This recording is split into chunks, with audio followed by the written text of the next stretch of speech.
ओम शांति। ओम शांति। आज प्यारे प्यारे बाबा चैतन्य बगीचे को देख रहे हैं। बाबा ने कहा कि बाप बागवान हैं और तुम बच्चे माली हो और फूल भी हो। तुम बच्चों को अपने आप को चेक करना है कि हम कौन सा फूल बने हैं। मोतिया का फूल है, गुलाब का फूल है या कैसा फूल है। तो बाबा ने कहा तुम बच्चों को चेक करना है। दूसरी बात बाबा ने कही कि आत्मा ही सब कुछ करती है, लेकिन श्रृंगार होता है शरीर का।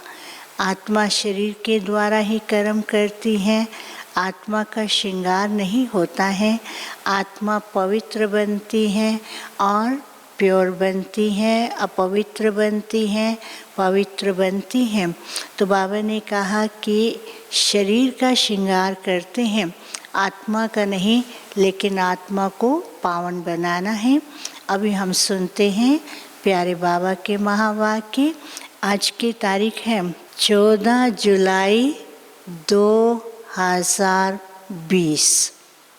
मुरली का मुख्य हेडिंग है मीठे बच्चे। इस शरीर की वैल्यू तब है जब इसमें आत्मा प्रवेश करे, लेकिन सजावट शरीर की होती है, आत्मा की नहीं। मीठे बच्चे, इस शरीर की वैल्यू तब है जब इसमें आत्मा प्रवेश करे, लेकिन सजावट शरीर की होती है, आत्मा की नहीं। आज का प्रश्न है तुम बच्चों का फर्ज क्या है और तुम्हें कौन सी सेवा करनी है। तुम बच्चों का फर्ज क्या है और तुम्हें कौन सी सेवा करनी है।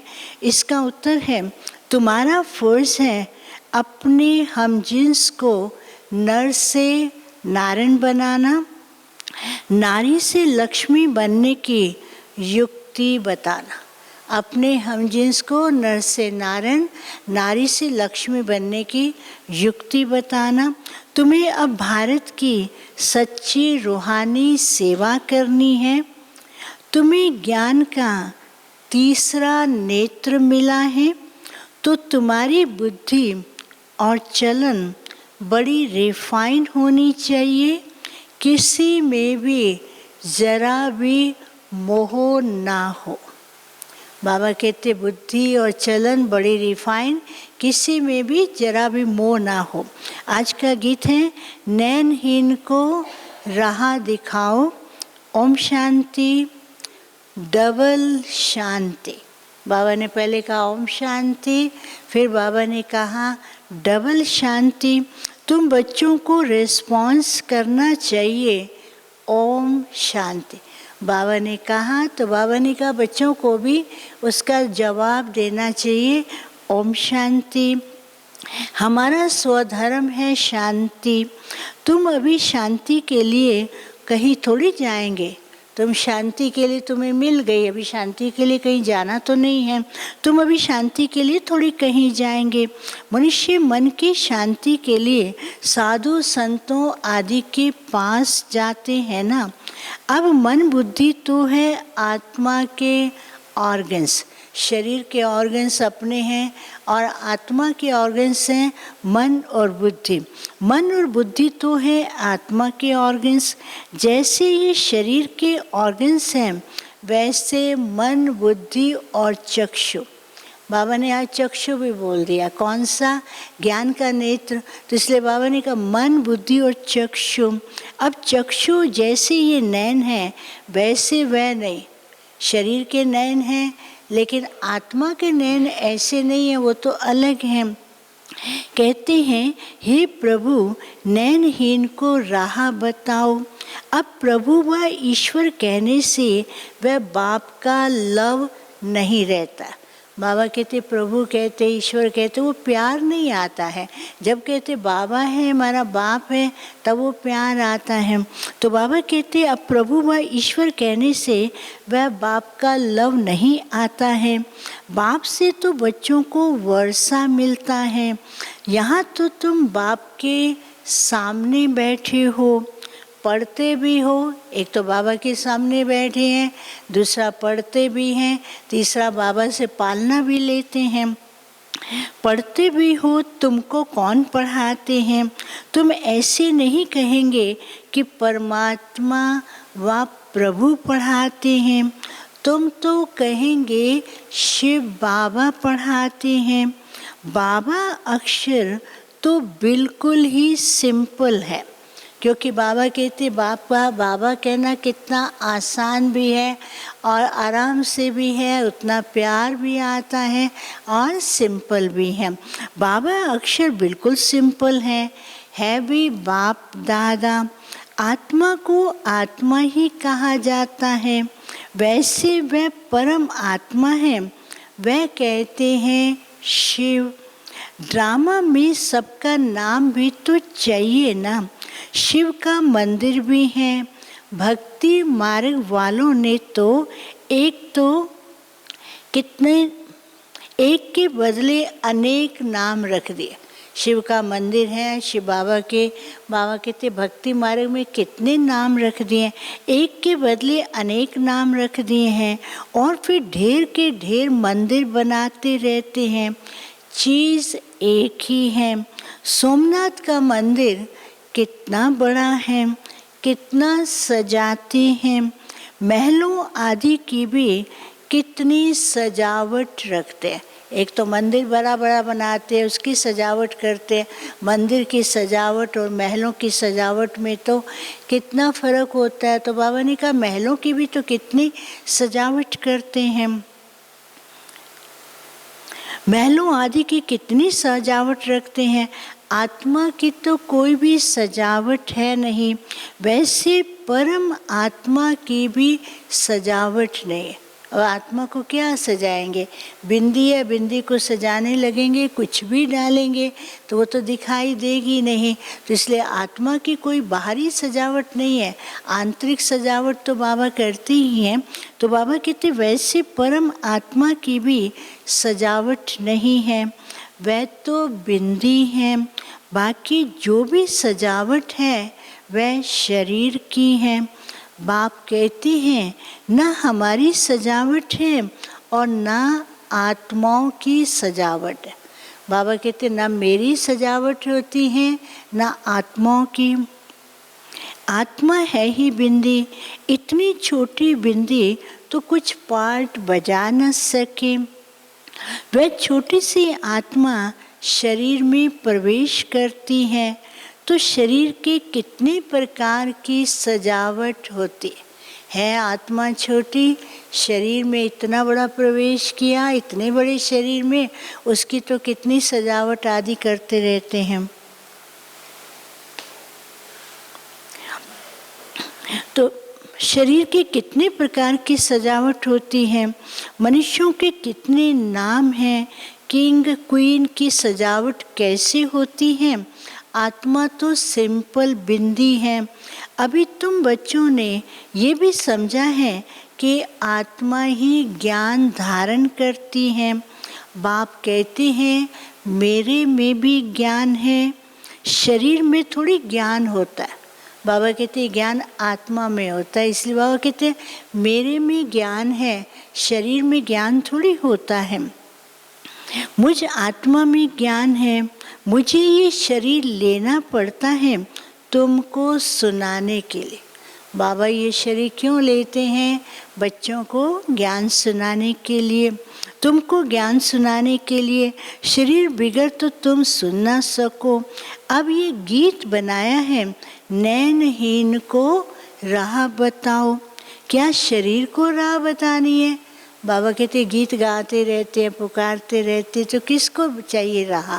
क्या ये शरीर को राह बतानी है? नहीं, आत्मा को आत्मा ही पुकारती है। शरीर को तो 2 नेत्र हैं, तीन तो हो न सके, तीसरा नेत्र कौन सा होता है? ज्ञान का है, लेकिन शरीर को तो केवल दो ही नेत्र हैं। तीन तो हो न सके, तीसरा नेत्र कहाँ है? बाबा ने कहा यहाँ मस्तक में है। तिलक भी देते हैं, कोई सिर्फ बिंदी मुआफिक देते हैं, कोई तिलक निकालते हैं, कोई लकीर निकालते, कोई तो एकदम बिंदी देंगे, कोई फिर लकीर दे देंगे, कोई तो बहुत लंबा सा लंबा ऊपर से लेकर के नीचे तक तिलक लगा देते हैं, कोई बड़ा बड़ा लगा देते हैं, कई तो एकदम छोटा लगाएंगे, कोई बहुत बड़ा लगाते।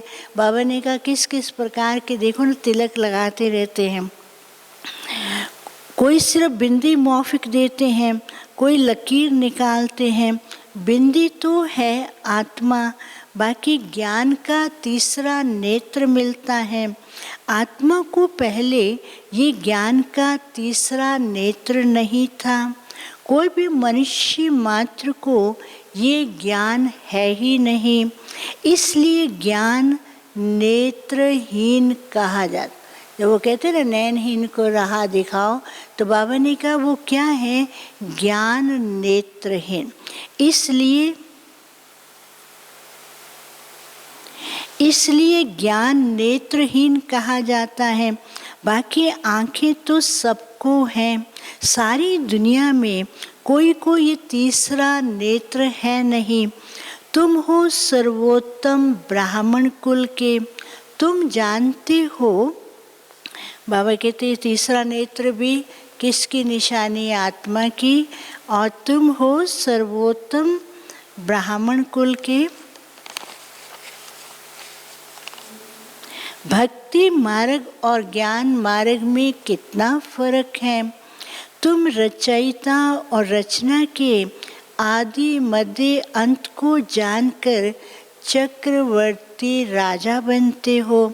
जैसे ICS वाले भी बहुत ऊंच पद पाते हैं, परंतु यहाँ कोई पढ़ाई से MP आदि नहीं बनते। यहाँ पर पढ़ाई से तो वो स्टेटस प्राप्त कर लेते। बाबा ने कहा तुम स्वदर्शन चक्र घुमाने से चक्रवर्ती राजा बन जाते। वो पढ़ाई से कुछ न कुछ डिग्री लेते, लेकिन जो MP आदि बनते हैं वो तो कैसे बनते हैं? वोट से बनते हैं। यहाँ MP आदि कोई पढ़ाई से नहीं बनते हैं, यहाँ तो चुनाव होते हैं, वोट्स पर ही MP आदि बनते हैं, मत देते हैं। वह तो सब हैं देह अभिमानी। बाबा कहते वो सब के सब देह अभिमानी हैं। अभी तुम आत्माओं को बाप की श्रीमत मिलती है, और कोई भी ऐसे नहीं कहेंगे कि हमको आत्मा को मत देते हैं। वह तो सब है देह अभिमानी। बाप ही आकर देही अभिमानी बनना सिखलाते। बाबा आते हैं और देही अभिमानी बनना सिखलाते हैं। सब है देह अभिमानी। मनुष्य शरीर का कितना भबका रखते हैं। यहाँ तो बाप आत्माओं को ही देखते हैं। बाबा के सामने कितने भी बच्चे बैठे होंगे, बाबा तो आत्माओं को ही देखते थे, आत्माओं से बात करते थे। बाबा को शरीर के बारे में नहीं कि ये कौन है, कैसा है, ये बड़ा VIP है, छोटा है, गरीब है, इसका शरीर ऐसा, बाबा वो नहीं। बाबा तो क्या है, आत्माओं को ही देखते हैं। तो बाबा कहते हैं बाप ही आकर के देही अभिमानी बनना सिखलाते हैं। बाकी सब है देह अभिमान। मनुष्य शरीर का कितना भबका रखते हैं। यहाँ तो बाप आत्माओं को ही देखते हैं। शरीर तो विनाशी, वर्थ नॉट ए पेनी है। जानवरों की तो फिर भी खाल आदि बिकती है। बाबा ने कहा जानवरों का शरीर है, खाल है, वो तो काम में आती है, बिकती भी है, काम में आती है, लेकिन मनुष्यों का शरीर ऐसा है कोई भी काम में नहीं आता है। जानवरों की तो फिर भी खाल आदि बिकती है, मनुष्यों का शरीर तो कोई भी काम में नहीं आता। अब बाप आकर वर्थ पाउंड बनाते हैं। तुम बच्चे जानते हो अभी हम 100 देवता बन रहे हैं, तो ये नशा चढ़ा रहना चाहिए। कौन सा नशा चढ़ा रहना चाहिए? बाबा ने कहा कि हम ही देवता बनते हैं, हम ही विश्व के महाराजा महारानी बनते हैं। तो बाबा ने कहा तुम बच्चों को ये नशा चढ़ा रहना चाहिए, परंतु ये नशा भी नंबर 1 पुरुषार्थ अनुसार रहता है। धन का भी नशा होता है ना। अभी तुम बच्चे बहुत धनवान बनते हो, तुम्हारी बहुत कमाई हो रही है, तुम्हारी महिमा भी अनेक प्रकार की है, तुम फूलों का बगीचा बनाते हो। सतयुग को कहा जाता है गार्डन ऑफ फ्लावर्स। बाबा ने कहा तुम बच्चे ही फूलों का बगीचा बनाते हो, और सतयुग को कहा जाता है गार्डन ऑफ फ्लावर्स। इसका सैपलिंग कब लगता है ये भी किसको पता नहीं। तुमको बाप समझाते हैं, बुलाते भी हैं कि हे भगवान आओ। बाबा आकर के समझाते हैं, तुम लोगों ने भक्ति में भगवान को पुकारा कि हे भगवान आओ। उनको माली नहीं कहेंगे।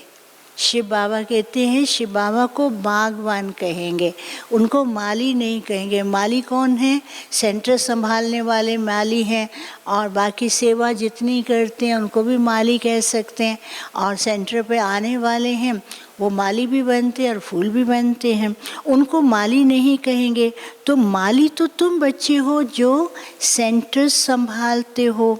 माली भी अनेक प्रकार के होते हैं, बागवान एक ही है। मुगल गार्डन के माली को पगार भी कितना बड़ा मिलता है, क्योंकि जो बागवान माली है बहुत अच्छा बगीचा बनाता है तो फिर उसको पे भी उतना ही मिलेगा। तो बाबा कहते मुगल गार्डन के मालिक को पगार भी इतना बड़ा मिलता होगा ना। बगीचा ऐसा सुंदर बनाते जो सब देखने के लिए आते हैं। मुगल लोग बहुत शौकीन होते थे। उनकी स्त्री मरी तो फिर क्या करते, एक तो गार्डन बनाते, फिर कोई ना कोई यादगार बनाते। स्त्री मरी तो ताजमहल बनाया, उनका नाम चला आता है। कितने अच्छे अच्छे यादगार बनाए हैं।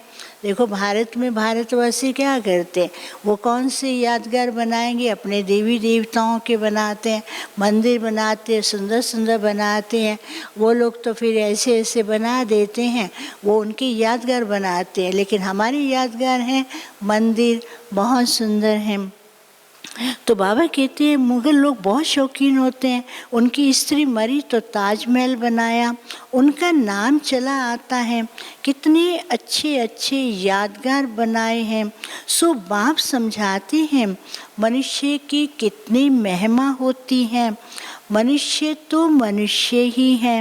लड़ाई में ढेर के ढेर मनुष्य मरते हैं, फिर क्या करते हैं, अब इतने सारे मर जाते हैं, इकट्ठे किसको तो जला नहीं सकते, इकट्ठे उनका वो कर नहीं सकते, फिर क्या करेंगे, घासलेट डाल करके पेट्रोल डाल करके जला देते हैं।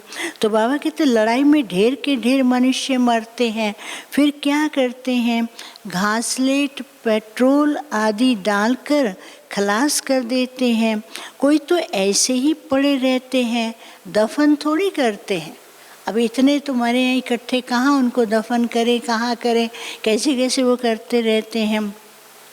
कुछ भी मान नहीं, बाबा ये बता रहे क्यों, क्योंकि शरीर का कुछ भी मान नहीं है, कुछ भी मान नहीं। तो अब तुम बच्चों को कितना नारायणी नशा चढ़ा रहना चाहिए। ये है विश्व के मालिक पने का नशा। सत्यनारायण की कथा है तो जरूर नारायण ही बनेंगे ना। आत्मा को ज्ञान का तीसरा नेत्र मिलता है, देने वाला है बाप। तीजरी की कथा भी है ना। इन सब का अर्थ बाप बैठ समझाते हैं। कथा सुनाने वाले कुछ भी जानते नहीं। बाहर जो कथाएं सुनाते, तीजरी की कथा, अमर कथा, बाबा कहते वो तो कुछ भी नहीं जानते, लेकिन बाबा आकर के तुम बच्चों को इसका अर्थ समझाते हैं। कथा सुनाने वाले तो कुछ भी जानते नहीं, अमर कथा भी सुनाते हैं। अब अमरनाथ पर कहाँ दूर दूर जाते हैं, बाप तो यहाँ आकर सुनाते हैं, ऊपर तो सुनाते नहीं। अब बाबा कहते मैं ऊपर बैठ करके कैसे सुनाऊंगा, मैं तो आता हूँ बच्चों के सामने आता हूँ, बच्चों के सामने बैठता हूँ और बच्चों को ही सुनाता हूँ। ऊपर तो सुनाते नहीं, वहाँ थोड़ी पार्वती को बैठ कथा सुनाई। ये कथाएं आदि जो बनाई हैं, अब बाबा कहते ये भी ड्रामा में नोंद है। अब बाबा ये नहीं कहेंगे क्यों बनाए, बाबा कहते ये भी ड्रामा अनुसार, ड्रामा में पार्ट था, ये भी ड्रामा में नोंद है। ये कथाएं आदि जो बनाई हैं ये भी ड्रामा में नोंद है, फिर भी होगा। पहले भी बनी थी, सुनी थी, फिर भी बनेगी, सुनेंगे, फिर भी होगा। बाप बैठ तुम बच्चों को भक्ति और ज्ञान का कंट्रास्ट बताते हैं।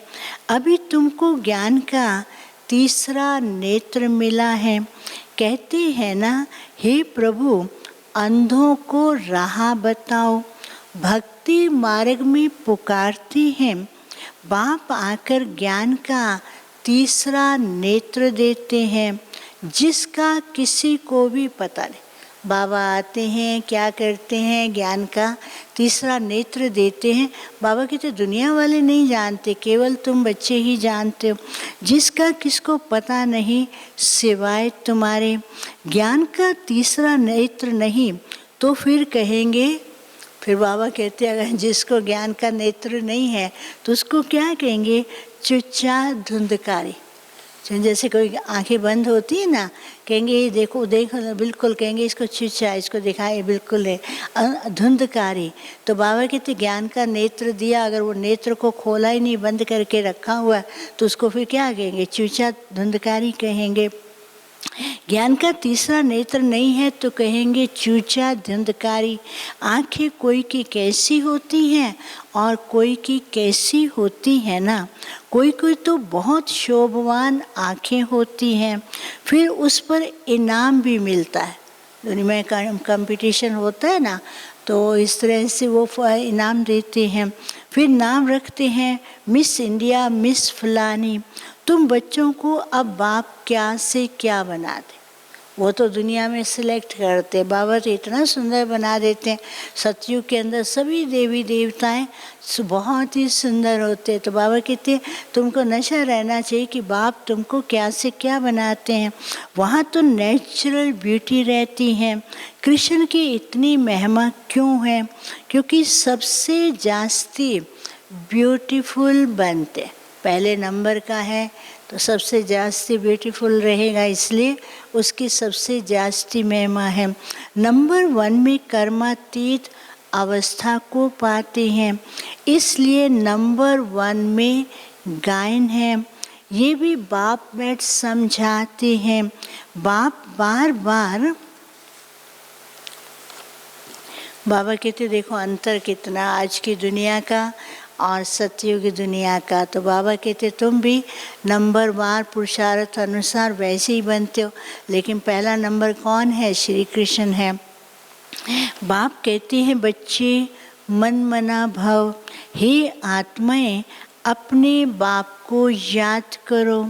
बच्चों में भी तो नंबर वार है ना, लौकिक बाप को भी समझो 5 बच्चे हैं, उनमें से जो बहुत सियाना होगा उनको नंबर 1 रखेंगे। लौकिक में भी तो होता है ना, बच्चे होते हैं, कोई बहुत ही अच्छा छोटा है लेकिन समझदार है तो उसको नंबर 1 रखते हैं, फिर धीरे धीरे उससे कम होगा, उससे फिर कम होगा, उसको दूसरा नंबर, ऐसे बाबा बता रहे हैं। बाबा कहते हैं लौकिक बाप को समझो 5 बच्चे हैं, उनमें से जो बहुत सियाना होगा उनको नंबर 1 रखेंगे। माला दाना हुआ ना, कहेंगे ये दूसरा नंबर है, ये तीसरा नंबर है। घर में भी तो माँ बाप ऐसे बताते हैं ना, ये 5 में से पहला नंबर है, ये दूसरा नंबर है, ये तीसरा नंबर है। तो बाबा बताते हैं, तो बाबा कहते हैं माला का दाना हुआ ना, कहेंगे ये दूसरा नंबर है, ये तीसरा नंबर है, एक जैसे तो कभी नहीं होंगे। बाप का प्यार भी नंबर वार होता है।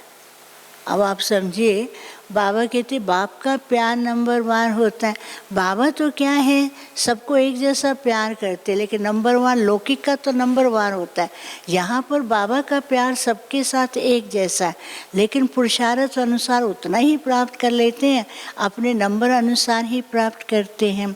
तो बाबा कहते हैं एक जैसे कभी नहीं होते, बाप का प्यार भी नंबर 1 होता है। वह है हद की बात और ये है बेहद की बात। जिन बच्चों को ज्ञान का तीसरा नेत्र मिला है, उनकी बुद्धि और चलन आदि बड़ी रिफाइन होती है। अब ज्ञान के तीसरे नेत्र वालों की निशानी, उनकी बुद्धि और चलन बड़ी रिफाइन होती है। एक किंग ऑफ फ्लावर होता है, तो ये है कौन है? ये ब्रह्मा और सरस्वती किंग ऑफ फ्लावर ठहरे। कहते हैं किंग ऑफ फ्लावर होता है, वो कौन है? ब्रह्मा और सरस्वती, ये किंग ऑफ फ्लावर ठहरे। ज्ञान और याद दोनों में तीखे हैं। बाबा, ब्रह्मा बाबा, सरस्वती दोनों ही ज्ञान और याद दोनों में तीखे हैं, दोनों ही किंग ऑफ फ्लावर हैं, दोनों ही नंबर 1 में जाते हैं। ज्ञान और याद दोनों में तीखे हैं। तुम जानते हो हम देवता बनते हैं, मुख्य 8 रत्न बनते हैं। पहले पहले है फूल, फिर युगल दाना, ब्रह्मा सरस्वती। माला सिमरते हैं न, वास्तव में तुम्हारा पूजन नहीं है। बाबा देखो एक अच्छी सी बात सुना रहे, माला सिमरन करते हैं। अब जो माला बनती है उसका पूजन करते या नहीं? बाबा ने कहा वास्तव में तुम्हारा पूजन नहीं है, तुम्हारा सिमरन होता है। क्योंकि वो माला लेकर के हाथ में ऐसे घुमाते रहते हैं ना, बार बार मुख में बोलते भी रहते हैं और माला सिमरन करते रहते हैं। तो बाबा ने कहा तुम्हारा सिमरन होता है, पूजन तो बाहर देवी देवताओं का होता ही है मंदिर में, लेकिन जो माला बनती है उसका सिमरन होता है। तो वास्तव में तुम्हारा पूजन नहीं है, सिमरन है। तुम्हारे ऊपर फूल भी नहीं चढ़ सकते, फूल तब चढ़े जब शरीर पवित्र हो। यहाँ पर बाबा कहते फूल नहीं चढ़ा सकते क्योंकि शरीर अपवित्र है। फूल तो देवी देवताओं के ऊपर चढ़ाते हैं। फूल तब चढ़े जब शरीर भी पवित्र हो। यहाँ कोई का शरीर पवित्र है नहीं, सब विष से पैदा होते हैं, इसलिए विकारी कहा जाता है। इन लक्ष्मी नारायण को कहते ही हैं संपूर्ण निर्विकारी। बच्चे तो पैदा होते होंगे ना। फिर बाबा ने कहा ऐसा नहीं, वहाँ तो क्या योग बल से पैदा होते हैं, ऐसे नहीं कोई ट्यूब से पैदा करते हैं जैसे आजकल तो क्या क्या होता रहता है। बाबा कहते वहाँ पर ऐसा सिस्टम क्या थोड़ी होगा, वहाँ तो योगी हैं, वहाँ तो सिस्टम ही बड़ा रॉयल है, तो वो तो योग तपस्या से ही होता है। तो बाबा कहती हैं बच्चे तो पैदा होंगे ना, ऐसे तो नहीं कोई ट्यूब से बच्चा पैदा हो जाएगा। ये सब समझने की बातें हैं। तुम बच्चों को यहाँ 7 रोज भट्ठी में बिठाया जाता। 7 रोज से शुरू किया, बाबा ने भट्ठी में बिठाया। बाबा ने कहा केवल 7 रोज की भट्ठी करनी है। वो 7 रोज अभी तक पूरे ही नहीं हुए हैं, 7 रोज चलते ही रहते हैं। 7 रोज की भट्ठी क्या है, 7 रोज पूरे हुए फिर 7 रोज शुरू हो जाते, क्योंकि संपन्न नहीं हुए, इसलिए बाबा कहते हैं 7 रोज की भट्ठी में बिठाया जाता है। तुम बच्चों को यहाँ 7 रोज की भट्ठी में बिठाया जाता है। भट्ठी में ईंटें कोई तो पूरी पक जाती हैं, कोई तो कच्ची रह जाती हैं। भट्ठी का मिसाल देते हैं। अब ईंट की भट्ठी का थोड़ी शास्त्रों में वर्णन दिखाया है। ईंट की भट्ठी का बाबा कहते हैं वहाँ कोई शास्त्रों में थोड़ी बताया है, भट्ठी का मिसाल देते हैं। अब ईंट की भट्ठी का थोड़ी शास्त्रों में वर्णन हो सकता है। फिर उसमें बिल्ली की बात है, दिखाते ना बिल्ली के पुंगड़े थे तो फिर वो बच करके निकल गए। तो बाबा कहते उसमें फिर बिल्ली की बात है। गुल बकावली की कहानी में भी बिल्ली का नाम दिखाया। गुल बकावली की भी कहानी सुनिए, बिल्ली आती थी, फटाफट आकर के दीप बुझा के चली जाती थी। बिल्ली आकर के झपटा मारती, दीप बुझा देती थी। तो बाबा कहते गुल बकावली की कहानी में बिल्ली का नाम दिखाया है। दीवे दीपक को बुझा देती हैं। तुम्हारा भी ये हाल होता है। तुम्हारा ये क्या हाल होता है कैसे होता है? बाबा ने कहा कि तुम्हारा भी ये हाल होता है। माया बिल्ली विघन डाल देती है। माया बिल्ली आती है क्या? माया बिल्ली विघन डाल देती है, तुम्हारी अवस्था को गिरा देती है। देह अभिमान है पहला नंबर, फिर और विकार आते हैं। मोह भी बहुत होता है। बच्ची कहे मैं भारत को स्वर्ग बनाने की रूहानी सेवा करूंगी। मोहवश माँ बाप कहते हम अलाउ नहीं करें। बच्ची कहेंगे मेरे को विश्व की सेवा करनी है, लेकिन माँ बाप ज्ञान में भी होंगे, लेकिन मोह के कारण फिर बच्ची को परमिशन नहीं देते, इसको अलाउ नहीं करते कि तुम जा कर के समर्पण होकर सेवा करो। बाबा कहते हैं बच्ची कहे मैं भारत को स्वर्ग बनाने की रूहानी सेवा करूंगी। मोहवश माँ बाप कहते हम अलाउ नहीं करेंगे। ये भी कितना मोह है। तुम्हें मोह की बिल्ली या बिल्ला नहीं बनना। और सुना, आज पहली बार सुन रहे कि मोह की बिल्ली या बिल्ला नहीं, मोहवश, क्योंकि मोह के कारण नहीं तो फिर कई प्रकार के विकार आ जाते ना। तो बाबा कहते तुम्हें मोह की बिल्ली या बिल्ला नहीं बनना है। तुम्हारा एम एंड ऑब्जेक्ट ही ये है। बाप आकर मनुष्य से देवता और नर से नारायण बनाते हैं। तुम्हारा भी फर्ज है अपने हमजिन्स की सेवा करना, भारत की सर्विस करना। तुम जानते हो कि हम क्या थे, फिर क्या बन गए। अब फिर पुरुषार्थ करो राजाओं का राजा बनने के लिए। बाबा कहते ये तो पता हम क्या थे, क्या से बन गए, फिर अभी पुरुषार्थ करके तुम राजाओं का राजा बन सकते हो। अब फिर पुरुषार्थ करो राजाओं का राजा बनने के लिए। तुम जानते हो कि हम अपना राज्य स्थापन करते हैं, कोई तकलीफ की बात नहीं। विनाश के लिए भी ड्रामा में युक्ति रची हुई।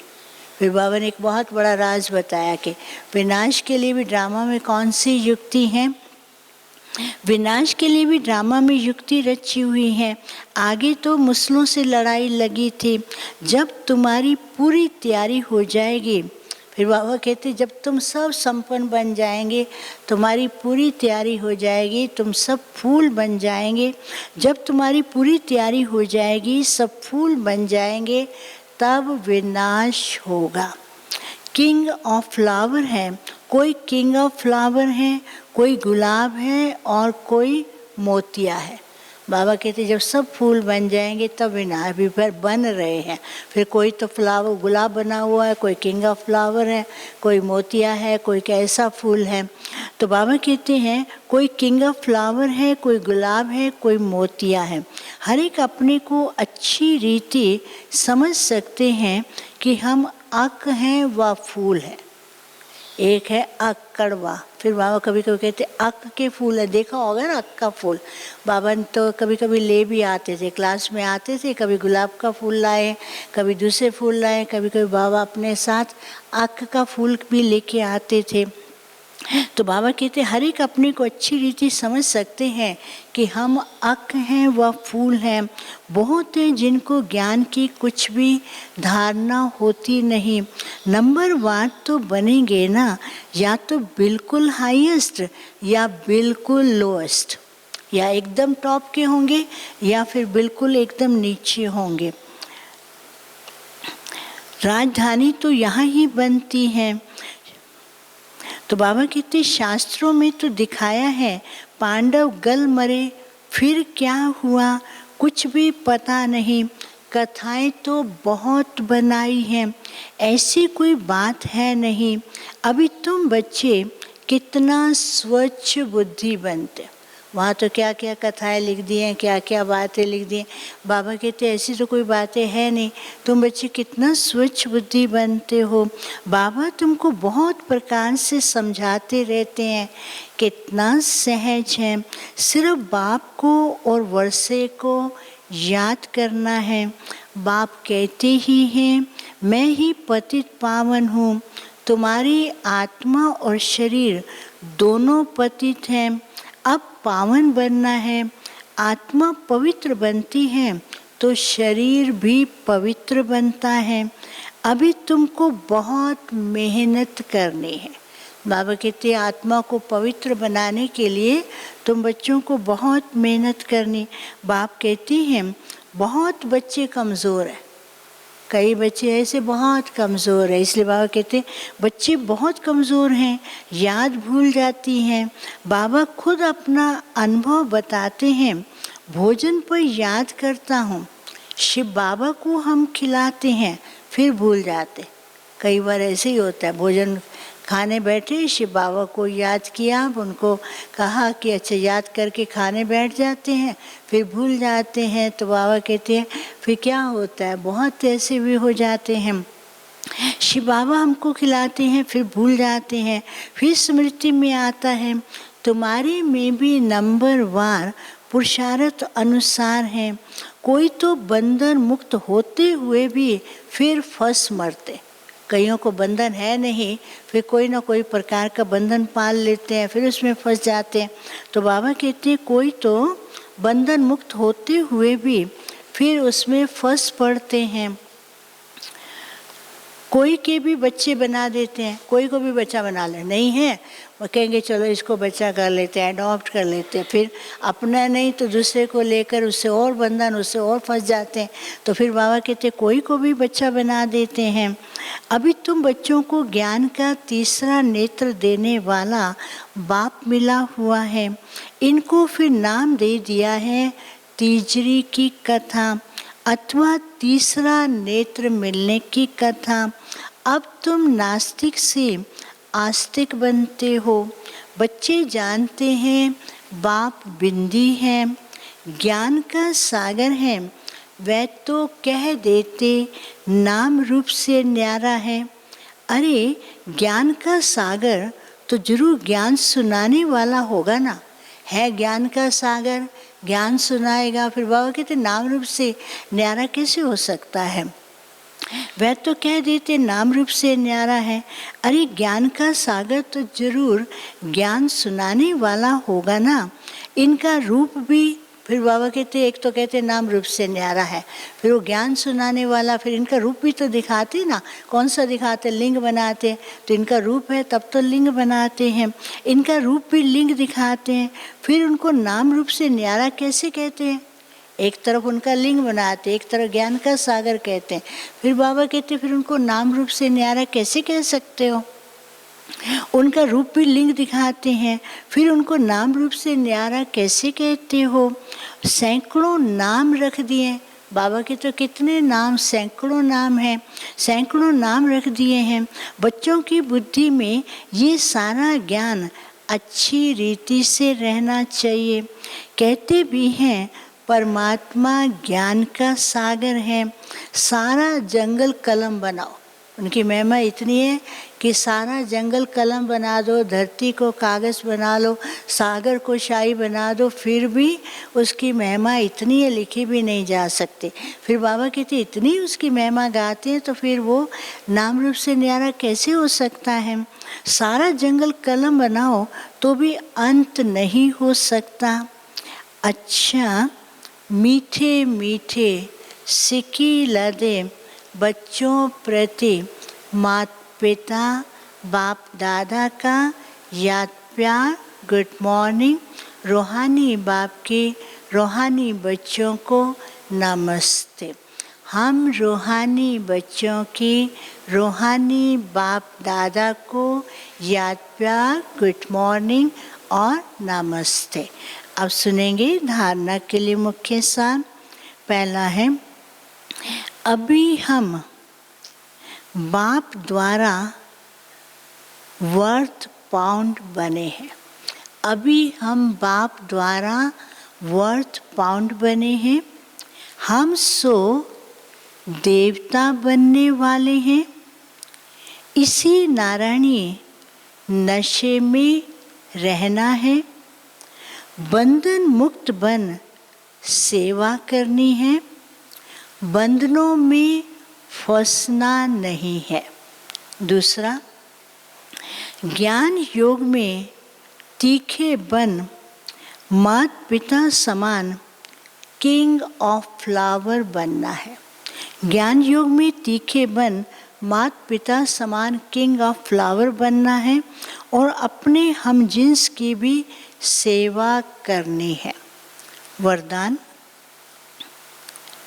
क्यों क्या के क्वेश्चन की जाल से सदा मुक्त रहने वाले विश्व सेवाधारी चक्रवर्ती भव।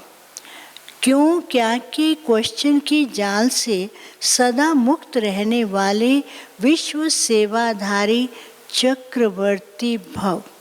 जब स्वदर्शन चक्र राइट तरफ चलाने के बजाय रॉन्ग तरफ चल जाता है, तब माया जीत बनने के बजाय पर के दर्शन के उलझन के चक्र में आ जाते हो, जिससे क्यों और क्या के क्वेश्चन की जाल बन जाती हैं, जो स्वयं ही रचते हो और फिर स्वयं ही फंस जाते।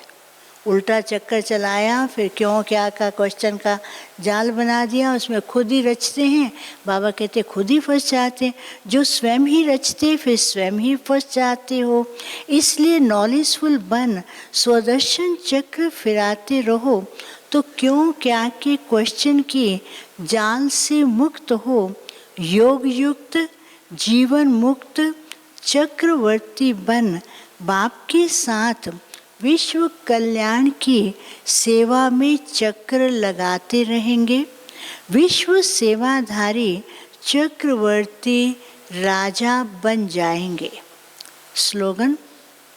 प्लेन बुद्धि से प्लान को प्रैक्टिकल में लाओ तो सफलता समाई हुई है।